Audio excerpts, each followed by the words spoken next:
Hello students, welcome to today's class. Today we'll be dealing with an important topic, that is the classification of mental disorders. And in this process of classification, we'll also be understanding two important systems of classification, that is the DSM and the ICD. To begin with, like in any other behavioral science, classification is extremely important in the field of abnormal psychology as well, to understand, define, and separate different categories of maladaptive behavior. Any process of understanding the nature, the causes, and the treatments of any kind of mental disorders should begin with classification. For instance, if we want to know what are the causes or treatments or nature of sleep disorders, for instance, or eating disorders, first we must know what kind of behaviors are included in sleep disorders, or how can we define eating disorders. And this kind of definition is provided by a system of classification. Classification is also important because at the primary level, psychologists, like any other professionals, require a nomenclature or a naming system, or something in the sense of a common vocabulary to talk about their field, so that there is some kind of systematization and organization in the kind of diagnostic terms used. Otherwise, there will be a lot of confusion. One psychologist will be referring to schizophrenia as depression, another will be referring to same symptoms as mania, and so on. Also assist some other processes. For instance, we need to know the prevalence of various disorders in the population. Similarly, we need to know as to which populations are more vulnerable to certain disorders, or in which populations certain disorders can occur more frequently.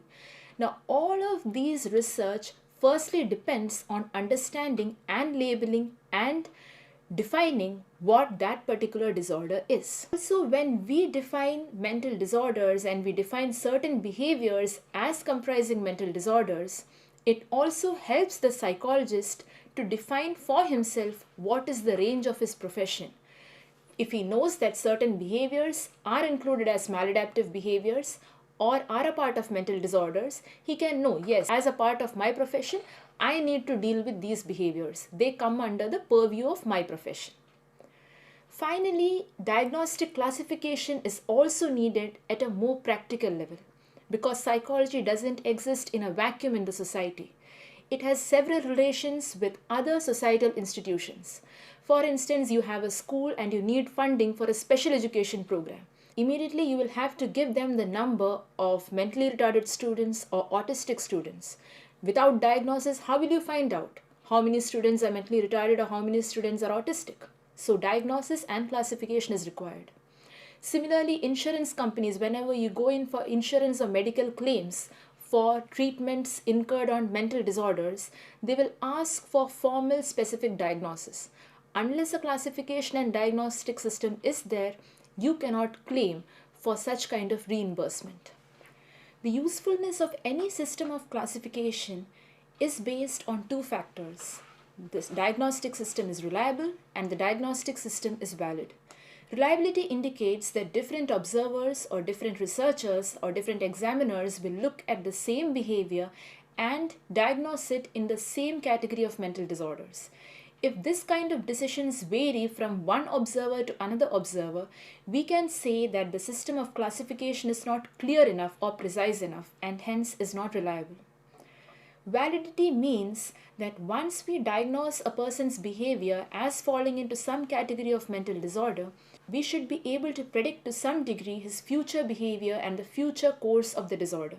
If this is not possible, then the system is not measuring what it seeks to measure and hence is not valid. Now, many people criticize that using a process of diagnosis would be going back into the biomedical model and seeing mental illness as simply a disease having biological causes. But at the same time, it is necessary to remember that diagnostic systems have a great importance in actual day-to-day life situations and hence more and more researchers are following diagnostic systems such as the DSM and the ICD. Firstly, we will be seeing a diagnostic system called the International Classification of Diseases or the ICD. Now, the International Classification of Diseases, or the ICD, is the world's standard tool to capture data on mortality and morbidity. Mortality, as you know, is the rate of people dying because of a particular disease, whereas morbidity refers to the number of people affected by a particular disease. Now, the ICD organizes and codes a number of health information and disease information that can be used for a number of purposes, such as statistics, understanding the prevalence of disorders or epidemiology, for healthcare management, for the allocation of health resources, for monitoring, evaluation, research, treatment, and prevention. So you can see there are a host of activities that depend upon the data provided by the ICD. Now, the ICD is used by a variety of professionals, including physicians, nurses, other providers of healthcare, researchers, managers, information technology personnels, public health workers, policymakers, insurance organizations, and even patients and patient organizations themselves. So you can see the host of people who are involved in using the ICD. Now, 70% of the allocation of healthcare resources in the world depends upon the data on mortality and morbidity provided by the ICD. It is on the basis of this data as to which populations are most affected and where funds should go most that resource allocations are made. The main function that the International Classification of Diseases does is that it provides a common language to various healthcare practitioners, a common language in which they can talk about diseases and disorders. Hence, information can be stored in a standard way, and also it can be exchanged between hospitals and hospitals, between states and states, regions and regions, countries and countries. And hence, an entire picture of disease and disorder in the world can be obtained easily. Now, if we briefly go over the history of the International Classification of Diseases, we will see that it developed mainly from the international list of the causes of death put forward by a French physician, Jacques Berthelin. And later this was adopted by the International Statistical Institute in 1893. Now, this classification system was based on classifying general disorders from disorders or diseases that involved only particular organs or organ systems. Later, a number of revisions were conducted and there was a synthesis or an amalgamation of English, Swiss, and German versions, and the list increased from 44 titles to 161 titles or classifications. In the year 1898, the American Public Health Association recommended that the states of Canada, Mexico, and the United States also adopt this system of classification, and it also recommended that this system of classification should be revised every 10 years. Later, of course, it was found that this was too small a period, but the ICD has been revised periodically so as to reflect current research and current progress in medical science. Now, when the WHO, the World Health Organization, was created in the year 1948, the responsibility of publishing and handling the International Classification of Diseases, or the ICD, was handed over to the WHO. The first version of the ICD under the WHO was the ICD-6. Later, subsequent revisions have taken place, and the version of the ICD that we currently use is the ICD-10. It was developed in May 1990 and came into use in the year 1994. Now, one important information is that the ICD has been classified into 43 languages, so you can see how widely it is used.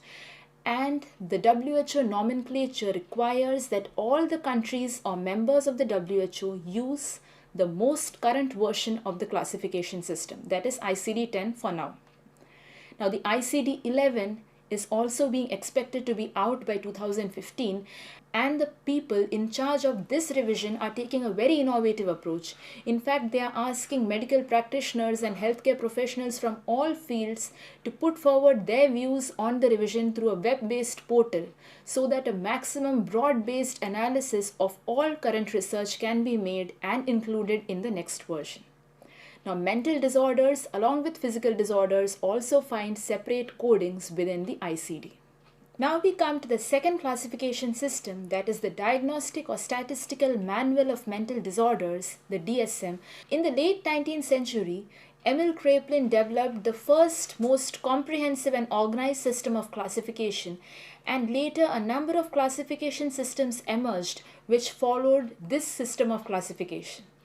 And in the year 1952, the American Psychological Association put forward its own system of classification in the form of the DSM. Now, like the ICD, the DSM is also very widely used by a number of clinical professionals.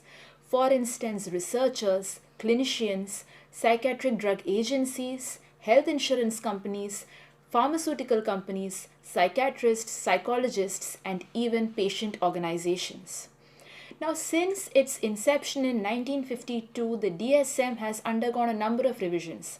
Some disorders have been removed, other disorders have been added, and in general, the total number of disorders has increased. Efforts have also been made to match the DSM codes with the ICD codes, and these efforts have succeeded also to some extent, although a total synchrony or a one-to-one synchrony may not be found. Now, the first DSM put forward by the APA in 1952 was referred to as the DSM-1, and the main feature of the DSM was that it had emerged from research in military medicine.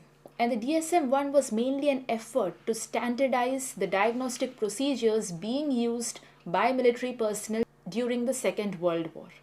And the first DSM consisted of 106 mental disorders and was 130 pages long. Now we come to the DSM-2, or the revision of the first DSM that happened in 1968. Now the DSM-2 tried to reflect the large amount of research that had happened after the Second World War, especially because research in psychological areas was funded and encouraged by the federal government, which wanted to analyze the ill effects or the psychological troubles that the war had caused. Now, the DSM-2 was of course longer than the DSM-1. It consisted of 182 disorders and was 134 pages long. Soon, however, psychologists realized that both the DSM-1 and the DSM-2 were ineffective to a large extent. For instance, the reliability was very low, the terms used were vague, too descriptive, too jargon-laden, and the possibility was there that two or more researchers looking at the same behavior would diagnose it in different ways.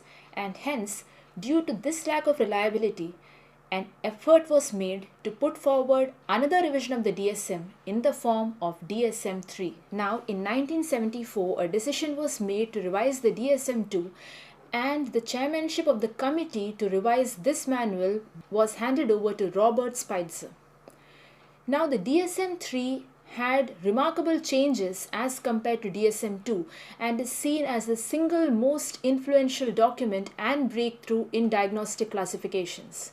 Now, what the DSM-3 did was to tackle the problems of reliability and validity. This it did by removing all those kind of vague descriptions of disorders and defining disorders in a very operational way, so that the exact systems of signs and symptoms for each disorder would be put forward. And secondly, it would also be put forward as to what particular signs and symptoms need to be met for the person to be classified as having the disorder. A second thing that the DSM-3 did was to introduce a multiaxial system in which the individual would be measured or classified on a variety of axes so as to get a more broad and comprehensive picture of his mental condition rather than concentrating only on single dimensions. Finally, when the revised version in the form of DSM-3 was published, it was 494 pages long and had 265 diagnostic categories. Later, however, the chairman of this very committee, Spitzer, criticized his own work, saying that this big increase in the number of disorders might have been due to an increased medicalization. He felt that almost 20 to 30% of the newly added disorders were actually normal behavior which were now seen as abnormal due to the increasing medical research and due to over-precise classification. Now, the DSM-3R, or the revision of the DSM-3 put forward in 1987, also more or less followed the same pattern as the DSM-3. Now, the next revision of the DSM, that is the DSM-4, was published in 1994, and it listed 297 disorders and consists of a mammoth 886 pages. Now, one major factor we need to understand while we talk about DSM-4 is that it was in this DSM that for the first time the clinically significant criteria was used. It was put forward that it is not just enough that the signs and symptoms the person shows meets the criteria for diagnosis, but it should also be necessary that the person's behavior produces clinically significant distress to him or others in social, occupational, work and other settings. Now we come to the version of the DSM we are currently using, that is the DSM-4 TR, which was published in 2000. Now the DSM-4 TR, as is the DSM-4, is based on a lot of research. The people in charge of the revision have made considerable effort to actually incorporate as many research studies as possible in the process of diagnosing disorders within the DSM-4 TR. Now, in its definition of disorders, the DSM-4 TR tries to be atheoretical. Atheoretical in the sense that it does not refer to any kind of causation of mental disorders. It simply describes the disorder. Point number 2, it rules out behaviors which are culturally significant or which are normal. For instance, grief after the death of a person close to you. Such disorders are not to be included as mental disorders. This is specified by the DSM. Finally, the DSM also specifies that disorders are a result of dysfunctions, and dysfunctions relate to the individual, not groups of individuals. Now we will be going briefly over the major characteristics of the DSM-4 TR. The first characteristic is specific diagnostic criteria. Now the DSM-4 TR specifies essential diagnostic criteria, for instance in terms of the essential features of the disorder that define it, associated features of the disorder that may be present, and on the basis of these essential features and associated features, it puts forward a list of signs and symptoms that must be present essentially for the person to be diagnosed as having the disorder. In addition, it also gives information on differential diagnosis or how that particular mental disorder differs from other similar disorders. A lot of other information is also given, for instance, the age of onset of the disorder, the degree of impairment, complications, predisposing factors, familial patterns, prevalence patterns, findings of physical exam, relationship of the disorder to factors such as age and gender, and so on. A second important feature of the DSM-4 TR is the introduction of the multiaxial system. The multiaxial system requires that when the diagnostician is actually classifying the person, he should put out a small picture of the mental functioning of the person rather than focusing on one isolated disorder or the other. So the DSM-4 TR puts forward 5 axes. Axis 1 consists of the clinical syndrome or the main disorder or psychological problem for which the individual is being diagnosed or classified. Now, Axis 2 consists of personality disorders and mental retardation. That is any accompanying long-term disorder in addition to the Axis 1 diagnosis. The third is Axis 3 disorder, which involves general medical conditions or general medical conditions or physiological disorders which are caused by or are related to or influenced by the mental disorder. The fourth axis involves possible psychosocial and environmental causation for the development of the disorder and as consequences of the disorder. Finally, we have the axis 5, where the diagnostician makes an assessment of the global functioning and adjustment of the individual across a number of areas. For instance, work performance, social relationships, use of leisure time, and so on, currently as also in the past 1 year. And on the basis of that, a GAF score or the Global Assessment Functioning Score ranging between 1 to 100 is given to the person. A final important feature of the DSM-4 is unspecified cause. As I have mentioned earlier, the DSM is atheoretical. It does not mention any cause for the particular disorders or any causation views. What it does is simply describe the disorder as specifically as possible. Because the removal of causal factors portrays psychology as weak as compared to other sciences. But this is necessary for the DSM because if it puts forward any causal views, it may create a number of problems in psychologists, because as we know, in psychology as a behavioral science, there are a number of viewpoints and perspectives. And psychologists also hold number of viewpoints and perspectives. So causation, if belonging to any particular perspective, may create problems in usage by psychologists following another perspective. So safely, what the DSM does is to totally avoid any kind of speculation regarding causation.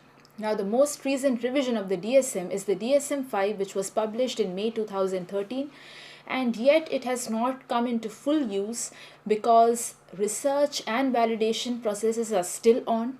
Now, there are certain significant changes in the DSM5 as compared to the DSM4. First is that the multiaxial system has been totally scrapped. Axis 1, Axis 2, Axis 3 are now together listed as disorders in Section 2. Axis 4 is replaced with significant psychosocial and contextual features. And if we remember, the Axis 5 of global assessment functioning has also been dropped.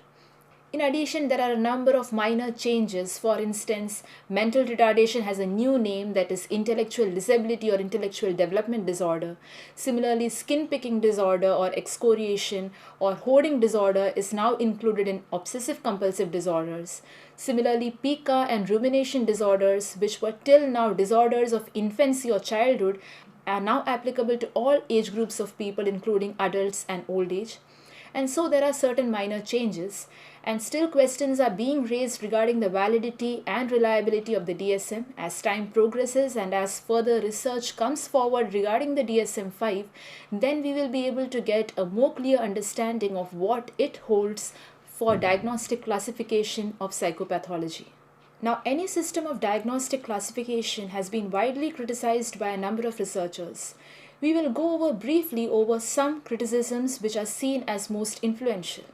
The first criticism is that any system of diagnosis puts forward a falsification of reality or falsifies what is real. For instance, researchers believe that the classification of behavior or the diagnosis of behavior as normal or abnormal gives the impression that abnormal behavior is qualitatively different from normal behavior, whereas in reality, normal and abnormal behavior lie on the same continuum. It is only a difference of quantity rather than quality. For instance, the DSM-4-TR defines nightmare disorders as nightmares that are extended and very frightening. Now, for instance, there may be two people who are suffering from one person's nightmares may not fit the criteria for DSM diagnosis, but another person's nightmares may fit the criteria. But just because one person's diagnosis fits the criteria, his nightmares are seen as abnormal, whereas the other person's nightmares are normal. So you are qualitatively defining behavior as being totally different. A second criticism of diagnosis is that diagnosis gives a sense of artificial clarity, or just because we classify maladaptive behaviors into different groups of disorders, it gives a sense of clarity that these disorders do not overlap. On the other hand, we can see that the same maladaptive behaviors may be seen in people suffering from manic depressive disorders or schizophrenia or anxiety disorders. Hence, this classification is not as clear-cut as it seems to be when you read a classification system. A third criticism is that diagnosis puts forward an illusion of explanation. Now, certain diagnostic criteria, say for example schizophrenia, now, certain diagnostic terms, say for instance schizophrenia or manic depression or anxiety disorders, are not only used as diagnostic terms but are often also used as explanatory terms. For instance, we often say that she has hallucinations and delusions because she is having schizophrenia. Now, this is almost like saying that she has schizophrenia because she has schizophrenia, because hallucinations and delusions are not caused by schizophrenia. Hallucinations, delusions, and other behaviors are together given a common name, that is schizophrenia, whereas the cause for schizophrenia is something different. But often when we give certain labels, we often feel that causation is also explained, and this assumption is extremely wrong. Now, one major criticism of diagnosis is that it leads to labeling, stereotyping, and stigma. Researchers argue that once a person is diagnosed with a disorder, then the physicians, doctors, and other people focus on the disorder and not the individual. The disorder becomes the focus and the definition of the entire individual. And such kind of diagnostic labeling can lead to a lot of stigma and stereotyping.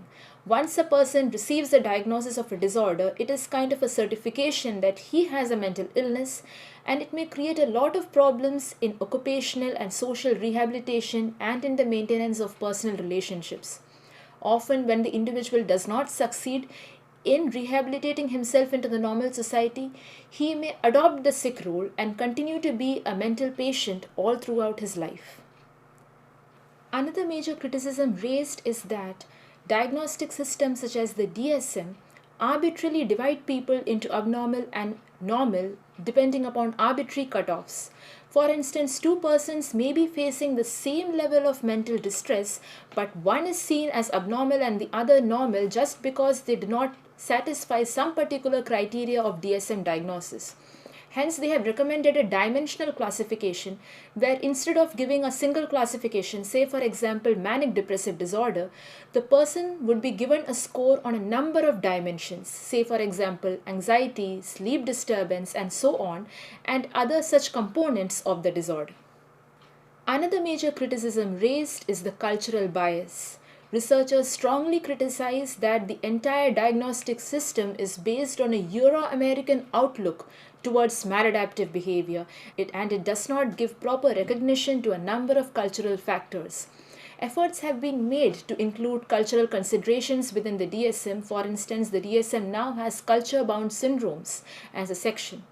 But again, researchers like Arthur Kleinman say that the very term culture-bound syndromes indicate that cultural sensitivity isn't there. This is because syndromes from other cultures are seen as culture-bound, whereas syndromes which have been defined on the basis of an American outlook have been seen as normal. A final criticism is the medicalization and conflict of interests. Many researchers feel that the increasing number of disorders in the DSM, from 106 disorders in DSM-1 to 365 and more disorders in DSM-4-TR, is nothing but a medicalization of normal behavior. And this is done to suit the interests of drug companies, pharmaceutical companies, and other psychiatric agencies. However, researchers such as Spitzer and others say that this is not just because behavior which was seen as normal earlier is now seen as abnormal, or that we cannot tolerate even small differentiations in behavior. It is basically because, according to them, it is basically because our systems of classification have now become more precise and we can understand even small deviations between different disorders and different behavior. Now, the critics of the DSM, while putting forward all the shortcomings of DSM and other diagnostic systems, put forward that the diagnostic system in fact must be totally abandoned. For instance, Rosenhan argues that unless a system of diagnosis proves that its merits can actually cover up the costs of diagnosis such as labeling and stigma, only then should a diagnostic system be used. However, Spitzer and others argue back that unless we have some system of naming or diagnosis, we would never be able to go forward on understanding causation, nature, and treatment. We would have nothing to base our research on or start our research from. Finally, to conclude this chapter, let us understand some basic points regarding diagnostic classification.